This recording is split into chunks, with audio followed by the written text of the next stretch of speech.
जी नाज़रीन, आप देख रहे हैं एसजे मीडिया खबर और मैं आपका मेज़बान मोहम्मद शहबाज जवेद। आज जो खबर मैं आपके साथ शेयर करने जा रहा हूं वो डिस्ट्रिक्ट कुपवाड़ा की है।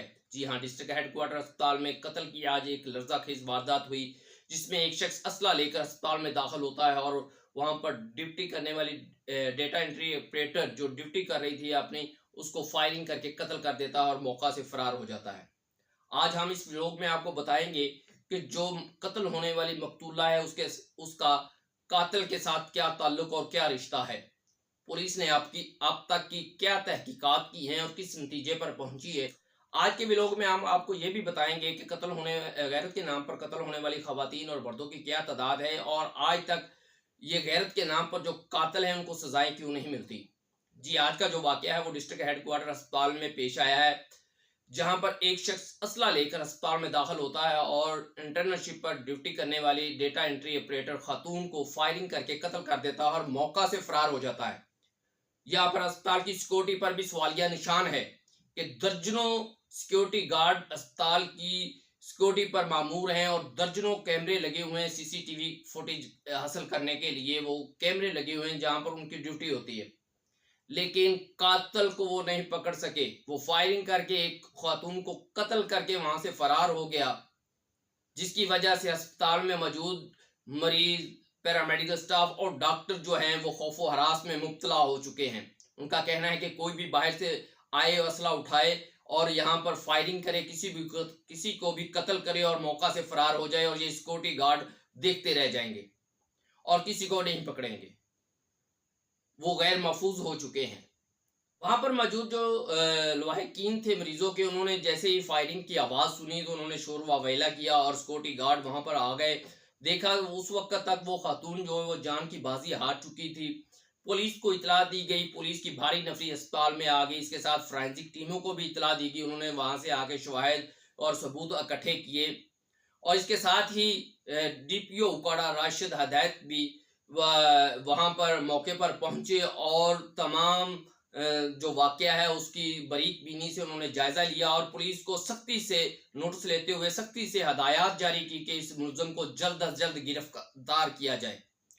जी नाज़रीन, हमारे ज़राए और पुलिस के मुताबिक अभी तक जो तहकीकात हुई हैं या हमारे तक जो खबर पहुंची है उसका मैं आपको बताता चलूँ, आपके साथ वो शेयर करता हूँ कि जो कातिल है वो मकतूला का सका भाई है। जी हाँ, जो डेटा एंट्री ऑपरेटर थी वहां पर ड्यूटी कर रही थी, जिस पर फायरिंग की है उसका नाम सोनिया था, 2 बच्चों की मां थी और उसको कत्ल करने वाला उसका सका भाई अजमल है।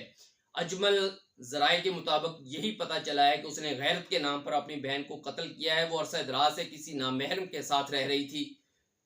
बारहा उसको मना किया लेकिन वो बाज ना आई। आज वो असला लेकर, पिस्टल लेकर अस्पताल में आता है। ड्यूटी पर मौजूद सोनिया को फायरिंग करके वो कत्ल कर देता है और मौका से फरार हो जाता है। अस्पताल की सिक्योरिटी पर भी ये सवालिया निशान है कि एक आदमी असला उठाकर अस्पताल में दाखिल होता है और फायरिंग करता है और मौका से फरार हो जाता है और सिक्योरिटी उसको पकड़ने में नाकाम रहती है। लाखों रुपए माहाना की सिक्योरिटी की मद में इस कंपनी को दिए जाते हैं, लेकिन इनकी सिक्योरिटी सिफर नजर आई है। वो कातिल को नहीं पकड़ सकी और वो मौका से फरार हो गया।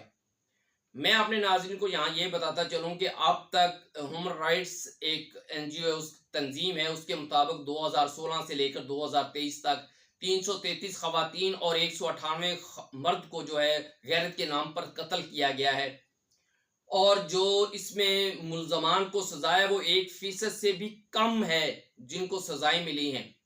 और मैं अपने नाज़रीन को ये बताता चलूं कि जो गैरत के नाम पर कत्ल करते हैं उनको सजाएं क्यों नहीं मिलती, क्योंकि उनके अपने ही जो भाई बहन और बाप जो है वो उनके मुद्दई बन जाते हैं। इसी अरसा बाद जो मुकदमे के मुद्दई होते हैं वो थाना में जाकर और अदालत में जाकर ये बयान दे देते हैं कि हमने मुल्ज़म को माफ़ कर दिया है, आप इसको छोड़ दें। तो कुछ ही अरसे बाद वो अदालत जो है वो मुकदमे से बरी कर देती है। इस तरह जो गैरत के नाम पर कत्ल होते हैं उनको सजाएं नहीं मिलती। आज जो अस्पताल में लर्जाखेज कत्ल की वारदात हुई है वो गैरत के नाम पर कत्ल किया गया है। सके भाई ने अपनी बहन को कत्ल किया है और कत्ल करने के बाद वो मौका से फरार हो गया है। पुलिस ने उसकी गिरफ्तारी के लिए टीमें तश्कील दे दी हैं। उसके लिए मुख्तलिफ मुकामात पर छापे मारे जा रहे हैं। मैं यहाँ पर अपने नाज़रीन को ये जिक्र करता चलूँ कि हम एज ए सहाफ़ी जहाँ पर मुख्तलिफ जो वाक़यात हो जाते हैं अस्पताल में उनकी कवरेज के लिए जाते हैं, तो तमाम जो सिक्योरिटी गार्ड है उस वक्त हमारे इर्द गिर्द इकट्ठे हो जाते हैं कि आप यहाँ फुटेज नहीं बना सकते, आप ये नहीं कर सकते, आप वो नहीं कर सकते। मैं आज उनसे पूछना चाहता हूँ कि अस्पताल में आज फायरिंग हुई और कत्ल हो गया और आप कहां थे? आज उनको क्यों नहीं रोका? आप उसको क्यों नहीं पकड़ सके? क्या आप उनके साथ मिले हुए थे? इसकी भी तहकीकात की जाए कि क्या कोई अमले का आदमी तो नहीं उसके साथ मिला हुआ था। इनकी मुकम्मल तहकीकात होनी चाहिए ताकि दोबारा ऐसा वाकया कोई दोबारा रूनुमा ना हो सके। इसी के साथ अपने मेज़बान मोहम्मद शहबाज जावेद को दीजिए इजाज़त। दोबारा नई वीडियो के साथ मिलेंगे। मेरे चैनल को सब्सक्राइब करें ताकि नई आने वाली वीडियो आप तक पहुंच सके।